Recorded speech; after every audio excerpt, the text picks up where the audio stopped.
Hello everyone. 2025 August 11వ తారీఖున supreme court ఒక order pass చేసింది. ఢిల్లీలో ఒక్క స్ట్రీట్ డాగ్ కూడా ఉండదు, ఒక్క స్ట్రే డాగ్ కూడా ఉండదు. 2 నెలల టైం ఇచ్చి అన్నిటినీ షెల్టర్స్కి తరలించాలని చెప్పేసి కోర్టు ఆర్డర్ ఇచ్చింది. అప్పటి నుంచి కూడా animal lovers, dog lovers, animal rights protection groups, ఇంకా చాలా ఎన్జిఓస్ అందరూ దేశవ్యాప్తంగా విపరీతమైన ప్రొటెస్ట్ చేశారు, చాలా బాధపడ్డారు. దాని ఫలితంగా నిన్న అంటే 2025 ఆగస్టు 22వ తారీఖున సుప్రీంకోర్టు తను ఇచ్చిన ఇంతకుముందు ఆర్డర్నే మాడిఫై చేసి ఇంకొక ఆర్డర్ని అయితే పాస్ చేసింది. అది జంతు ప్రేమికులు, డాగ్ లవర్స్ని సాటిస్ఫై చేసే విధంగా ఉంది. అండ్ యానిమల్ రైట్స్ని, యానిమల్ వెల్ఫేర్ని రిప్రజెంట్ చేసేలా కూడా ఉంది. సో అందరు కూడా చాలా హ్యాపీ.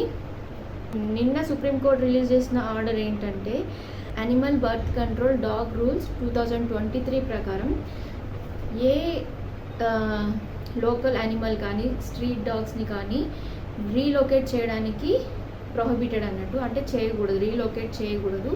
అండ్ ఇంకా ఏంటంటే ఆ స్ట్రీట్ డాగ్స్ని, ఇంకా యానిమల్స్ని, లోకల్గా ఉండే యానిమల్స్ని వ్యాక్సినేట్ చేయడం, స్టెరిలైజ్ చేయడం, ఇంకా వాటిని తిరిగి వాటి లొకేషన్లోనే వదిలేయడం అనేది అక్కడున్న లోకల్ బాడీస్ యొక్క, మున్సిపల్ సివిక్ అథారిటీస్ యొక్క బాధ్యత, రెస్పాన్సిబిలిటీ. అయితే ఈ డాగ్ రూల్స్ని వయలేట్ చేసే విధంగా సుప్రీంకోర్టు ముందు ఇచ్చినటువంటి ఆర్డర్ ఉందని చెప్పేసి సుప్రీంకోర్టుకు సంబంధించినటువంటి లాయర్ ననితా శర్మ అనే ఆమె ఒక పిటిషన్ని వేసింది.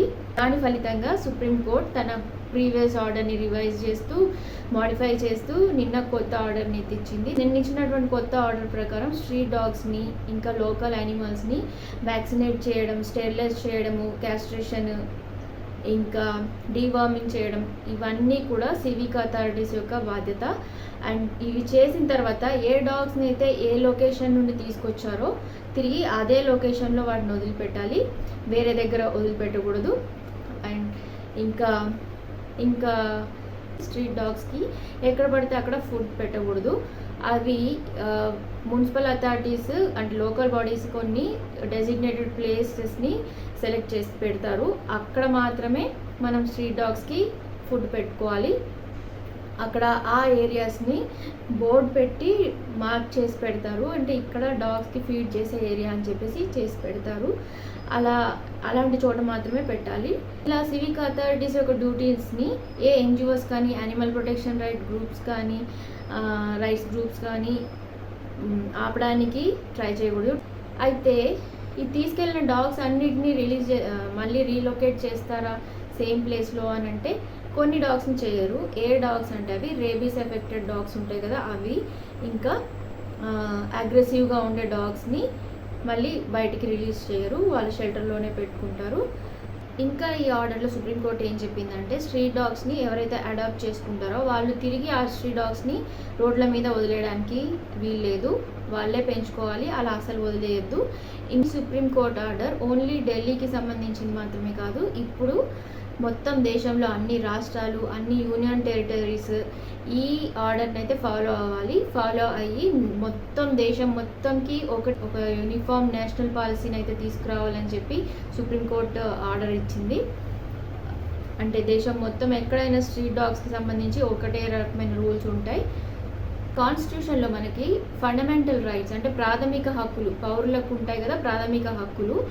అందులో ఆర్టికల్ 21 ఏం చెప్తుందంటే, మనుషులకి హుందాగా స్వేచ్ఛగా జీవించే హక్కు గురించి చెప్తుంది. అలాగే ఆదేశిక సూత్రాలు అంటే ప్రభుత్వం పాటించవలసినటువంటి సూత్రాలు, వాటిలో ఆర్టికల్ 48A ఇంకా పౌరులకు ప్రాథమిక హక్కులతో పాటు ప్రాథమిక విధులు కూడా కాన్స్టిట్యూషన్లో ఉన్నాయి.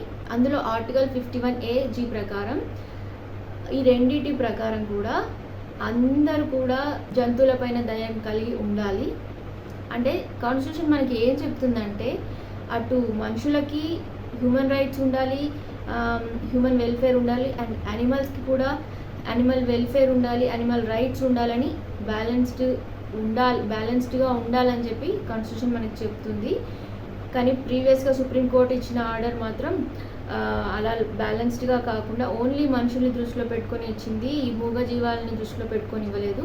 అందుకే దాన్ని మాడిఫై చేస్తూ నిన్న కొత్త ఆర్డర్ని అయితే సుప్రీంకోర్టు ఇచ్చింది. నిన్న ఇచ్చినటువంటి కొత్త ఆర్డర్ అటు పబ్లిక్ సేఫ్టీని, హ్యూమన్ రైట్స్ని, ఇంకా యానిమల్ వెల్ఫేర్ని, యానిమల్ రైట్స్ని రెండింటిని కూడా బ్యాలెన్స్ చేసే విధంగా ఉంది. అందుకే అందరు కూడా దాన్ని వెల్కమ్ చెప్తున్నారు. అయితే ఏ డాగ్ అగ్రెసివ్ కాదు అనేది ఎలా డిసైడ్ చేస్తారు? ఏ డాగ్ కూడా అగ్రెసివ్ కాదు, దాన్ని చుట్టూ ఉన్న సరౌండింగ్సే దాన్ని అగ్రెసివ్గా మారేలా చేస్తాయి. రేబీస్ అఫెక్టెడ్ డాగ్స్ని షెల్టర్లోనే పెడతారంటే అది ఓకే, కానీ అగ్రెసివ్నెస్ని బట్టి షెల్టర్లో పెడతారంటే అది కొంచెం ఆలోచించాల్సిన విషయం. ఈ సుప్రీంకోర్టు ఆర్డర్ని స్ట్రిక్ట్గా ఇంప్లిమెంట్ చేయాల్సిన బాధ్యత సివిక్ అథారిటీస్, లోకల్ బాడీస్దే. అయితే ఈ లోకల్ బాడీస్ వాళ్ళ డ్యూటీస్ని, అంటే స్ట్రీట్ డాగ్స్కి సంబంధించి వాళ్ళ డ్యూటీస్లో ఈ యానిమల్ ప్రొటెక్షన్ గ్రూప్స్ ఉన్నాయి, ఇంకా యానిమల్ రెస్క్యూ టీమ్స్ ఉంటాయి, ఇంకేముంటాయి, ఎన్జిఓస్ ఉంటాయి. వీళ్ళందరినీ కూడా ఇన్వాల్వ్ చేసుకుంటే బాగుంటుందని నా అభిప్రాయం. ఎందుకంటే ఓన్లీ సివిక్ అథారిటీసే ఇవన్నీ చేయాలంటే కూడా కొంచెం పాసిబుల్ అవుతుంది, కానీ ఎక్కడైనా నిర్లక్ష్యము, అశ్రద్ధ ఉంటే దాన్ని క్వశ్చన్ చేయడానికి కూడా ఎన్జిఓస్ ఉంటారు కాబట్టి, అండ్ యానిమల్ ప్రొటెక్షన్ గ్రూప్స్ ఉంటారు కాబట్టి ఆ సివిక్ అథారిటీస్ కూడా చాలా రెస్పాన్సిబుల్గా పనిచేసే అవకాశం ఉంటుంది. అండ్ వాళ్ళ సలహాలని, సూచనలు తీసుకోవడం కూడా మన స్ట్రీట్ డాగ్ పాపులేషన్ని కంట్రోల్ చేయడానికి, ఇంకా వాటిని వ్యాక్సినేషన్, స్టెరిలైజేషన్ చేయడానికి, క్యాస్ట్రేషన్ చేయడానికి మనకు చాలా హెల్ప్ఫుల్గా ఉంటుంది. ఇంకా ఈరోజు ఆగస్ట్ 23 నేషనల్ స్పేస్ డే. ఈరోజు ఇస్రో డే అని కూడా అంటారు దాన్ని. ఈ 2023 ఆగస్ట్ 23వ తారీఖున చంద్రయాన్-3 మూన్పై సాఫ్ట్గా అండ్ సేఫ్గా ల్యాండ్ అయింది. సో మూన్పై ల్యాండ్ అయిన దేశాల్లో ఇండియా 4వ దేశం. అండ్ మూన్ యొక్క సదర్న్ భాగంలో ల్యాండ్ అయిన ఫస్ట్ కంట్రీ ఇండియానే.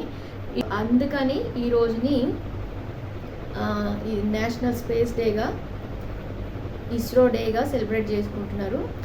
స్పేస్కి సంబంధించి ఇంత దూసుకెళ్ళిపోతున్నాం కదా, స్పేస్లోకి మనుషుల్ని కూడా పంపిస్తున్నారు కదా, ఇంకా స్పేస్ టూరిజం కూడా పెరిగిపోతుంది కదా. ఇంత డెవలప్మెంట్కి కారణం మొట్టమొదట ఒక కుక్కని, లైకా అనే ఒక డాగ్ని స్పేస్లోకి పంపించే వాళ్ళకి తెలుసు అది మళ్ళీ తిరిగి రాదని తెలుసు, అది అక్కడ చచ్చిపోతుందని తెలుసు, అయినా కూడా దాన్ని పంపించారు. ఒక్కసారి మీ అందరూ ఆ లైకా డాగ్ గురించి ఇంటర్నెట్లో చదవండి, ఖచ్చితంగా మీకు ఏడుపు వస్తుంది. అది స్పేస్లో చాలా భయపడి అక్కడ చాలా హీట్కి తట్టుకోలేక చచ్చిపోయింది. అది వెళ్ళబోయే ముందు దాని ఫోటో చూడండి,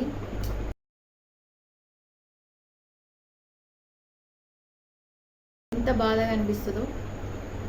డాగ్స్ మనకి చాలా విషయాల్లో హెల్ప్ఫుల్గానే ఉంటున్నాయి. మనమే వాటిని అగ్రెసివ్ అయ్యేలాగా చేస్తున్నాం, రేబీస్ వచ్చేలాగా చేస్తున్నాం, రేబీస్ విపరీతంగా పెరిగిపోయేలాగా చేస్తున్నాం.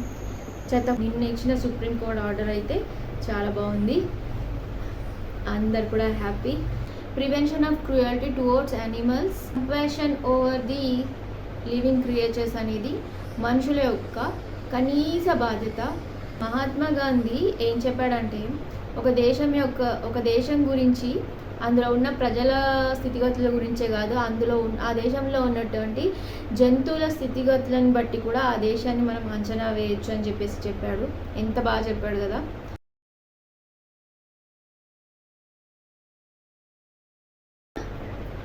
బాయ్. వీడియో నచ్చితే లైక్ చేయండి, షేర్ చేయండి, అండ్ నా ఛానల్ని సబ్స్క్రైబ్ చేసుకోండి. బాయ్.